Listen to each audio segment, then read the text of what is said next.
bit of a contemplation for us that I think is really at the heart of Monastica, and a sort of collective movement in spiritual life that I see happening now.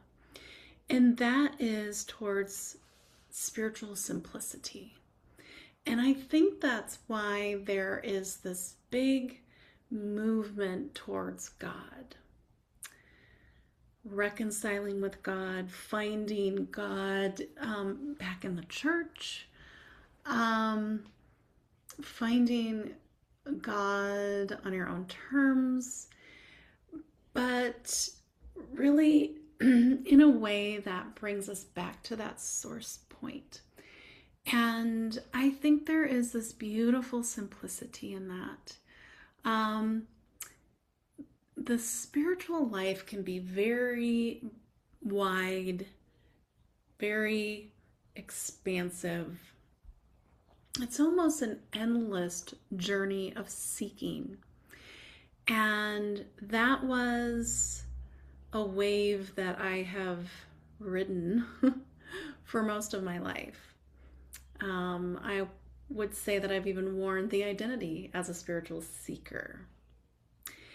And as I work really to deepen my connection to God and to allow Christ to illuminate from within me, I'm more attracted to simplicity than maybe ever before. I mean, I think I always have been, but without the constriction or confinement of these definitions that I've tried to place upon myself in order to belong, in order to, have a direct pathway.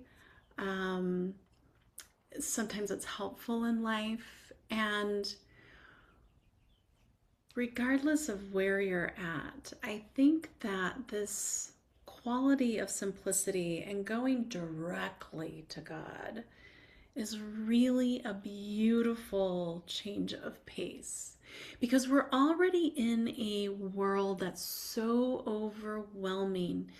The inundation of information and teachings, and with the world at our fingertips, we can access so much spiritual information, so much lineage, so much tradition, so much philosophy, so many different practices that we end up in this buffet that is really rather gluttonous. And what happens when you eat too much at a buffet? You don't really feel that good. You have all this sustenance, right there for you. But in the end, it doesn't actually feel very good because you always end up overeating. And I think that our spiritual life has been like this real spread of food, like a buffet.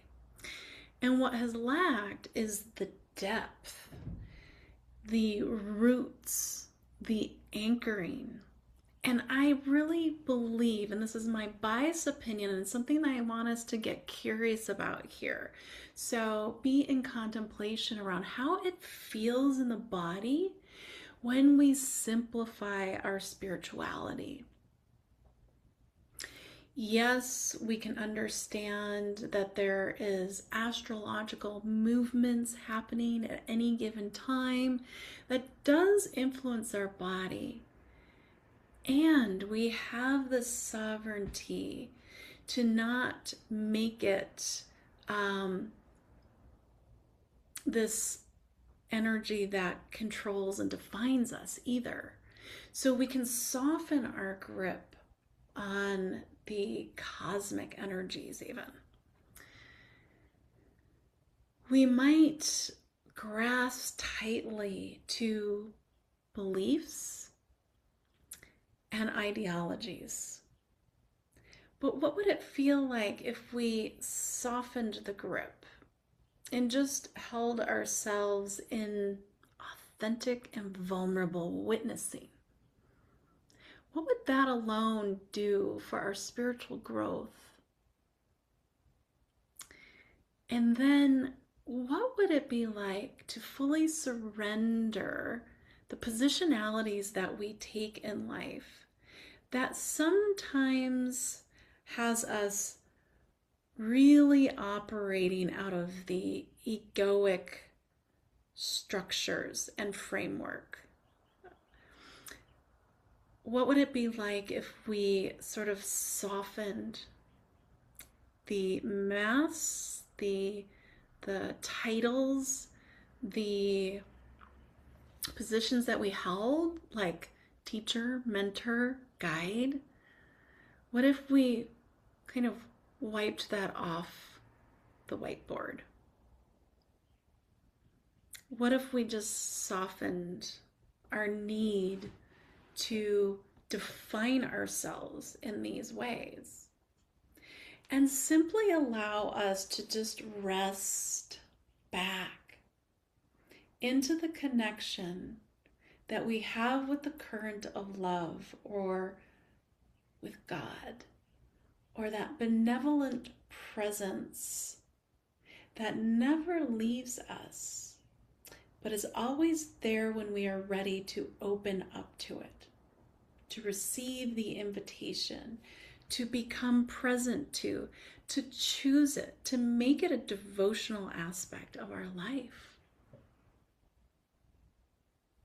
where everything becomes about reorienting to God, just that one little single point of awareness.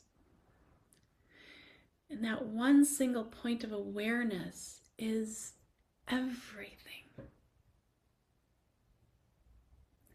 It reconnects us to the flow of grace and infinite sustaining life.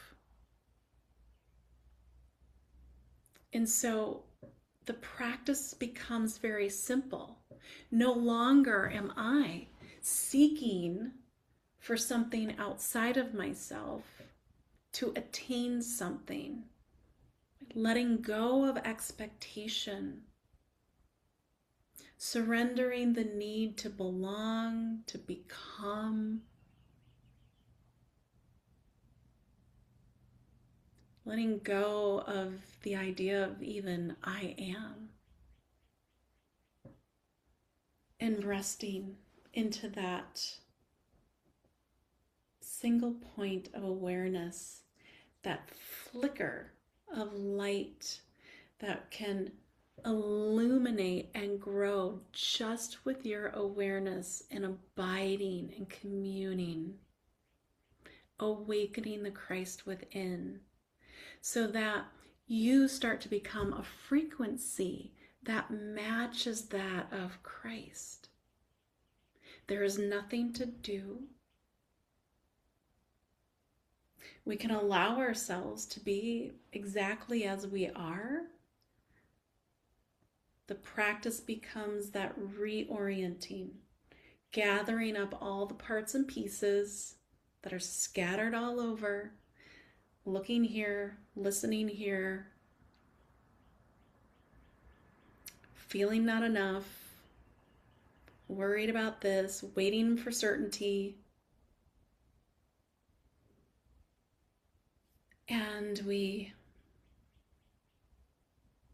forgive those positionalities that limit us from the simple act of being fully present to Christ in the full witnessing of ourselves. And so, yes, this does require some work, some effort, some intention on our part, because we are in this co-creation process. But it's simply about showing up and refining those aspects of ourselves that keep taking us away from that single point of awareness to love. that constricts us from receiving grace and God's instruction. God is just waiting for us to be available for what He's positioned us for. And I say He, could be her, however we want to personify God.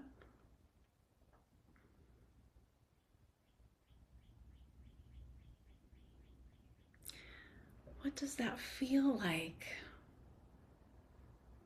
To maybe consider letting go of all the efforting in our spiritual life and come back to a devotional life that is really about simplicity and energy, building our frequency to match, which requires our presence. That's all. Devotional, consistent presence to God. You don't really get to know someone or really ever be in the flow. Say, like, let's use a sports analogy. You can't really become a good soccer player if you don't practice, right?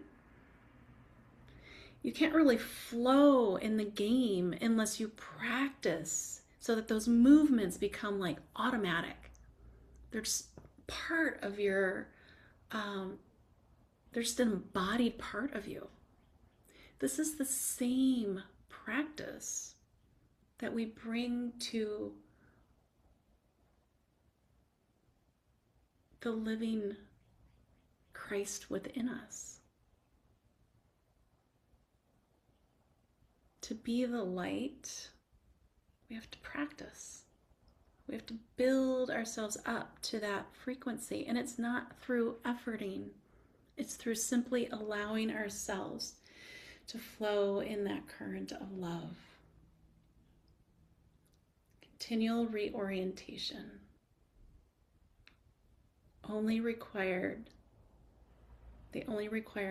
is that we show up, that we be open, and we allow ourselves to show up authentically and notice, okay, I'm struggling to connect because if I don't show up for my business,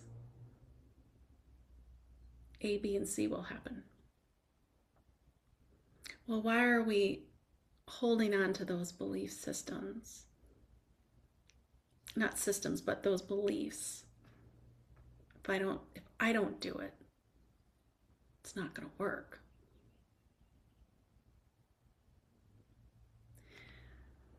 That's one way of doing life, and I'm not going to say it's wrong, but this is what I'm saying is in alignment with Monastica. We're learning to do life from a place of devotion so that we start from that point of awareness, and everything else flows from there. What we do, what we say, what we choose, what we say no to, all comes from that point. And I think in our social norms, we're kind of doing it just the opposite. We're operating out here in the external and then trying to like find places to fit God in all that busyness, you know, or finding that day to connect and check. So it's not that there isn't work to do or practices to do, but they're gentle, they're not complex, they're not from that place of striving. They don't come from the positionality of seeking. And the seeking for me came from needing to really know who I was. What's my purpose? Why am I here? And when I look at why that became such an identity for me, it really had to do because of childhood wounding, where I wasn't seen and wasn't heard by someone really important to me. And so that made me search even harder, not only for self, but for God. And so I wore that as an identity. I am this way because I'm a seeker. I even became a spiritual director to guide spiritual seekers. And so, who am I if I let that identity and positionality go? What's left? When we start to take off these identities, these titles, when we start to tap into the nothing nobody, to get to the real root of who we are.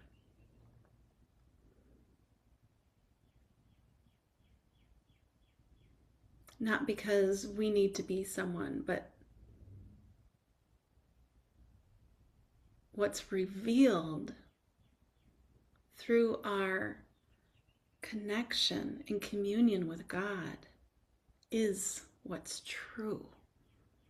And so when we reorient, we're always reorienting to truth. That's where some of our clarity comes from too.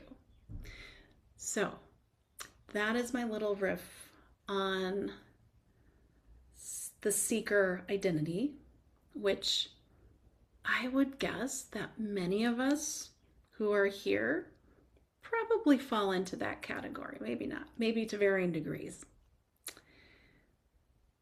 Surrendering the self, allowing us to soften so that we can receive God's grace, and returning to simplicity and allowing simplicity to kind of define our devotional life. And that's the beauty of a monastica. It's how do we simplify? What do we take away? What's necessary? What's not? What can I remove so that it is super easy to just go very direct? Many blessings. I hope this is helpful.